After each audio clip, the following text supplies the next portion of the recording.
We're going to begin this one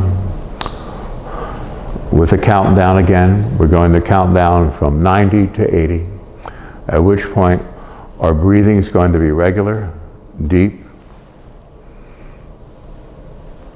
and very sound.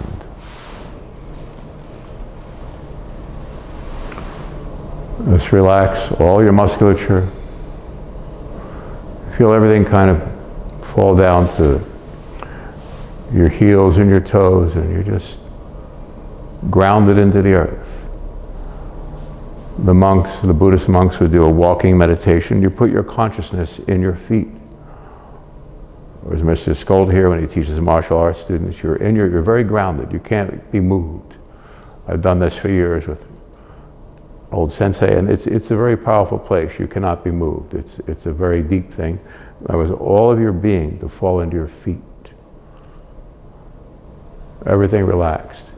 So as we go down from 90 to 80, you don't have to be standing, sitting, it doesn't matter where you are.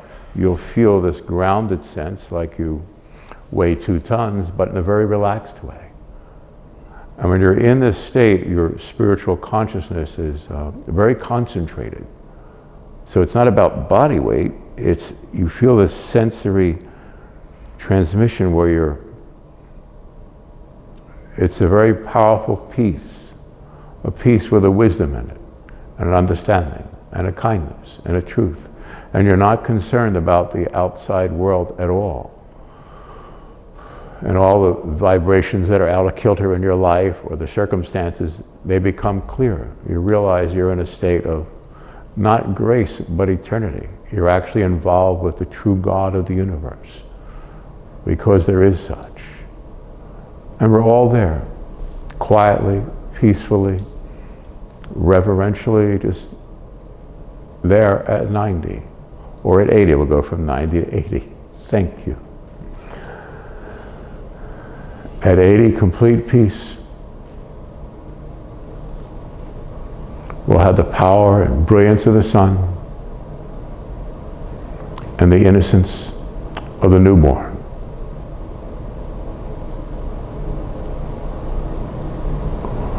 And 90.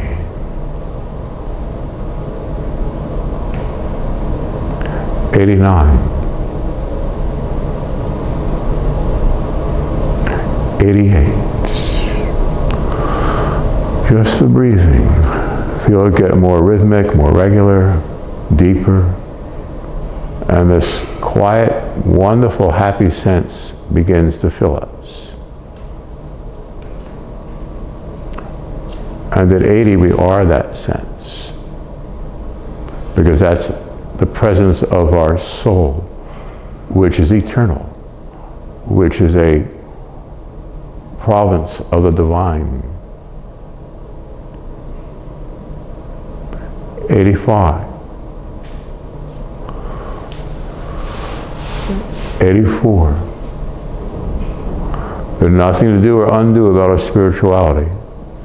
We're simply there completely at 80.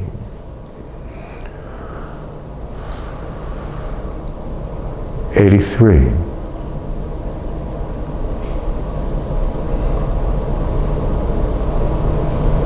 82.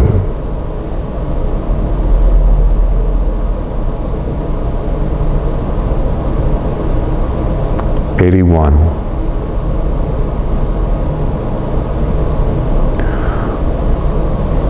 80.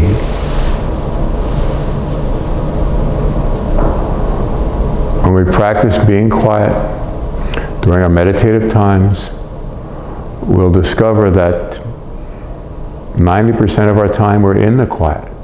And it's just all the vibrations that are out of kilter in the everyday world keep us from realizing that. With that in mind, we practice some of these self-enhancement techniques by making lists, we'll say, of, if you're a little upset, a little nervous, you simply, in your mind or on your device, whatever, you write down or think of 10 things you did that day. There was the prefrontal cortex here. This thing is just looking for something out of order. It's one of our senses, the thinking mind. And if we're aware of that, first of all, of course, in meditation, you can concentrate on something and you will blow that out of the water. It won't exist anymore. That's what in martial arts you do and so forth. You're so concentrated that you're not here. Your mind isn't there, just your senses and the other party, or both spiritual. They'll telegraph every move, so you'll know exactly how to move, how to protect yourself. Because your practice, it's a form of moving meditation, as all art should be. You're always practicing getting more out of your own way. So with deep meditation itself, where you let your sensorial field, all that you experience or feel emotionally, spiritually, fall down into the center of your abdomen. You'll feel very calm and grounded. And then the thinking mind, project it outward, or do these on something 18 inches in floor of you, as a Buddhist monk would do. And after a while, you keep your mind there, it stops. It literally stops. It's quite amazing and wonderful. Or you can write down 10 things you did today. I brushed my teeth. I got to work on time. I called my sister. My sister called me. You see what I'm saying? So I'm going to be quiet a moment. Think in your mind of 10 things you did today, accomplished, whatever it is, anything, important, unimportant, and we'll see how that affects our consciousness. Begin.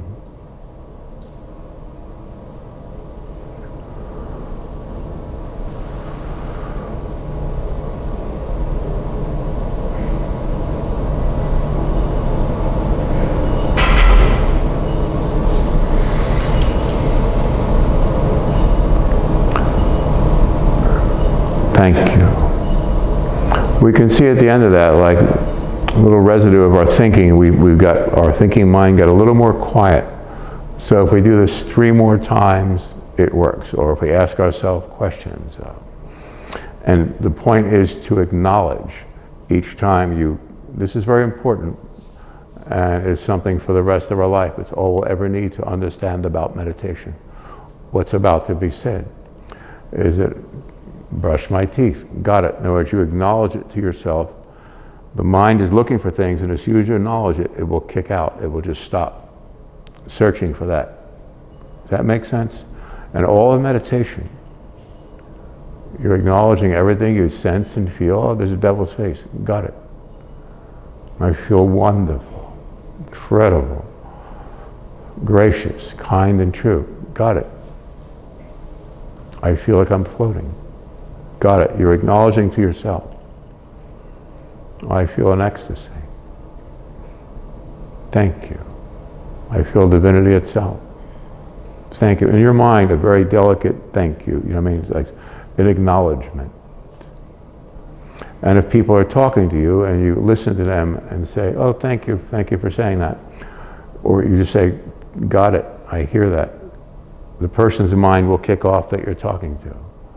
These are not just words. I've practiced this for many, many, many years, and it always works. Do it with people that you're around from time to time. Make sure you're quiet inside, and they'll say something, oh, thank you. Oh, good to see you too.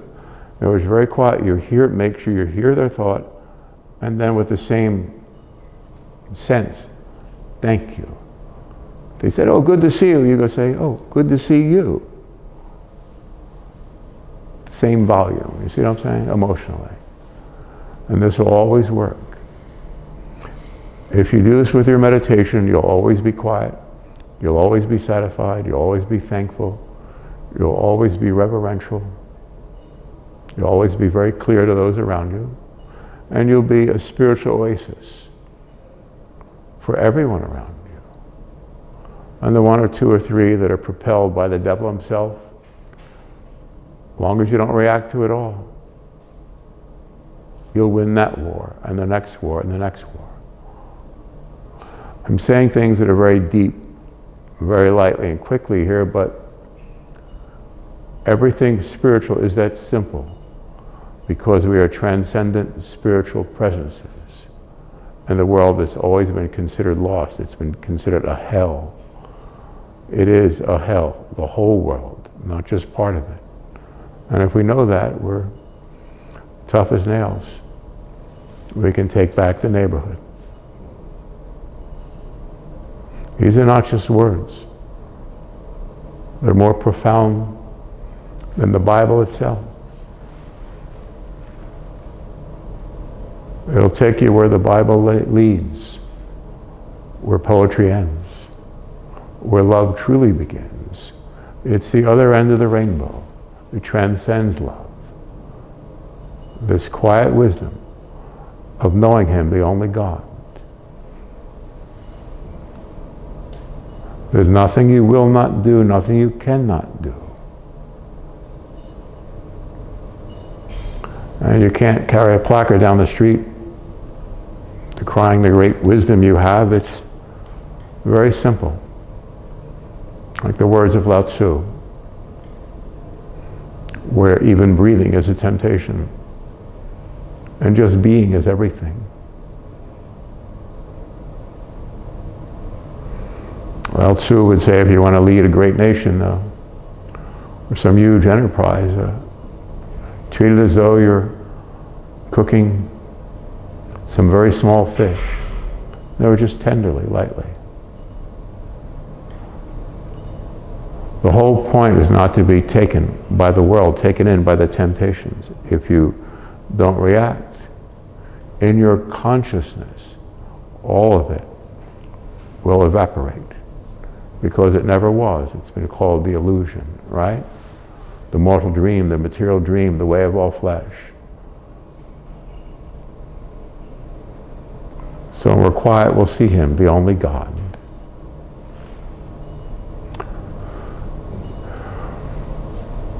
It's quite wonderful, a spiritual life. It's quite you. We are our soul.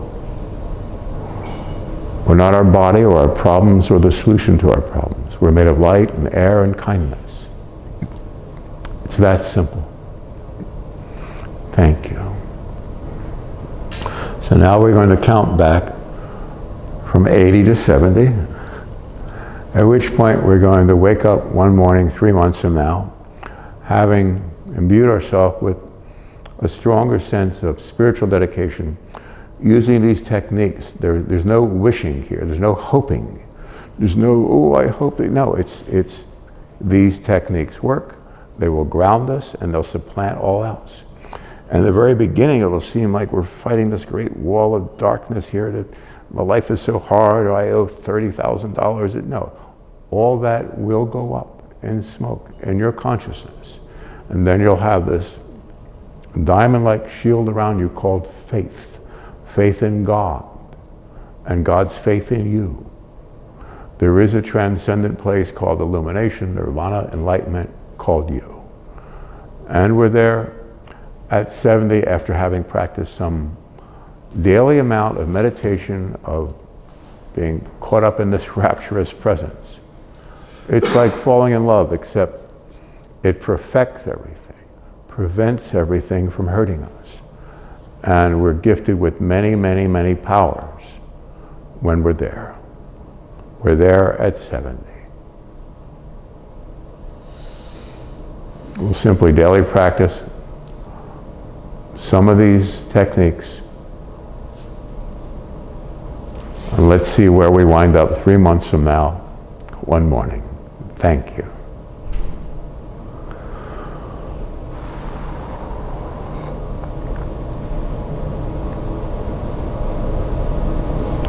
$80,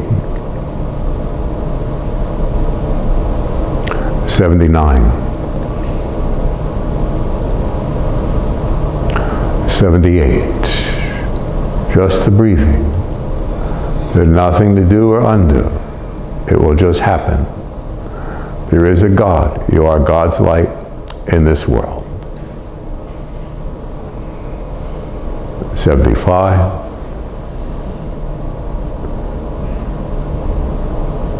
74.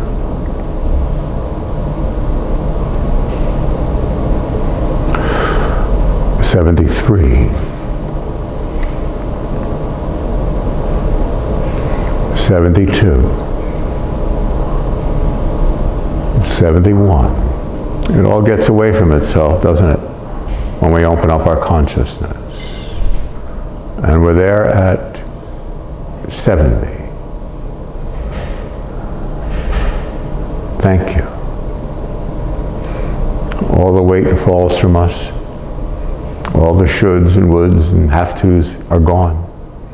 And from moment to moment, what you have to do will simply come to you.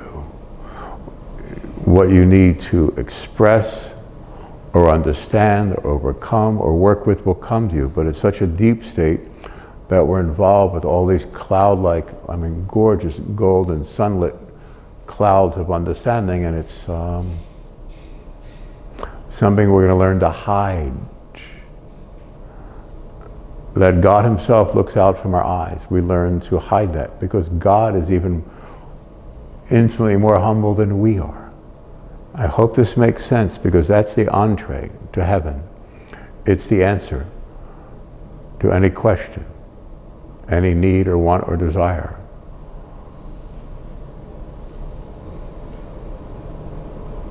How could God have created this insanity about us? It doesn't matter that we in some insular way have a good home and life. There are 8 billion people.